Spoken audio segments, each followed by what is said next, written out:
If you look in your resource folder, in the special effects folder, you'll see a wall crack folder. Let's go ahead and bring in the wall crack here, wall with crack, and also the wall mask. Now I call it a mask even though we're not really going to use any of the masking features of Flash. I call it that because we're going to actually cover up the wall with this object here. So we have our crack, and let me clear this from the stage here, and as you see here we have the wall crack here, and we're going to cover this up in several instances to make this appear as if it's coming from the epicenter and expanding on the way out. So I'm going to double click on layer 1 and of course name it wall with crack, and I'm going to lock that layer. Now I'm going to create a new layer. And let me also zoom out just a little bit so I can see what I'm doing. I need to also grab the rulers because this color is so close to the background color of the work area that's very difficult to see. So I'm just going to draw this out so we can see what we're doing here. Let me go ahead and hide the rulers. And once again, don't forget to use those rulers when you have to because they really make a big difference. Now we're going to take layer 2 and we're going to drag some of this wall mask here. So what we're going to do is I'm going to take an instance of the wall mask. I'm going to resize it a little bit like so.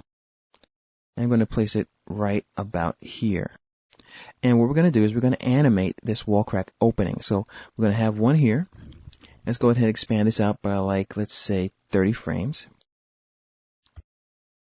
And now we can go ahead and animate this. So on frame 1, the first piece of the mask is here. And on frame 30, we're going to move it up like this. And we're going to insert a motion tween. So we get this. And I think you're starting to see the cool idea that's already brewing in my mind.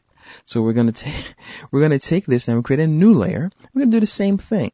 We're going to drag another instance of this clear wall here, and we're going to place it right about here.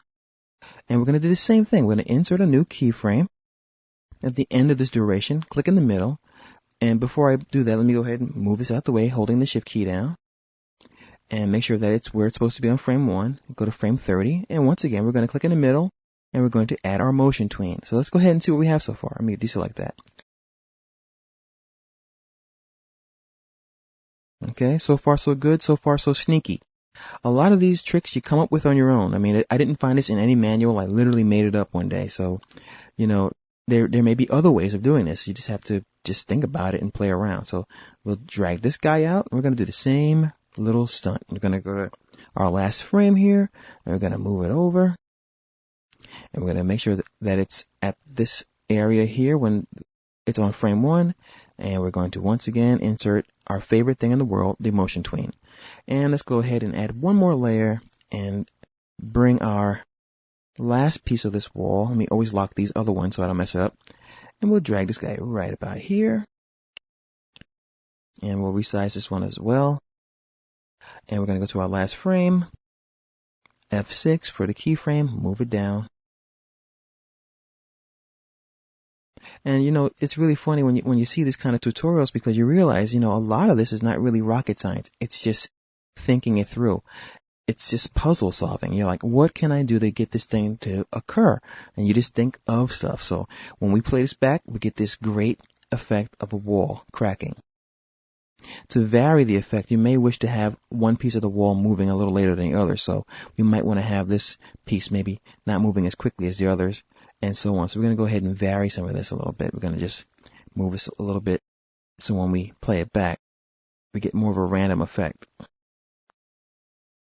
Sneaky, but effective.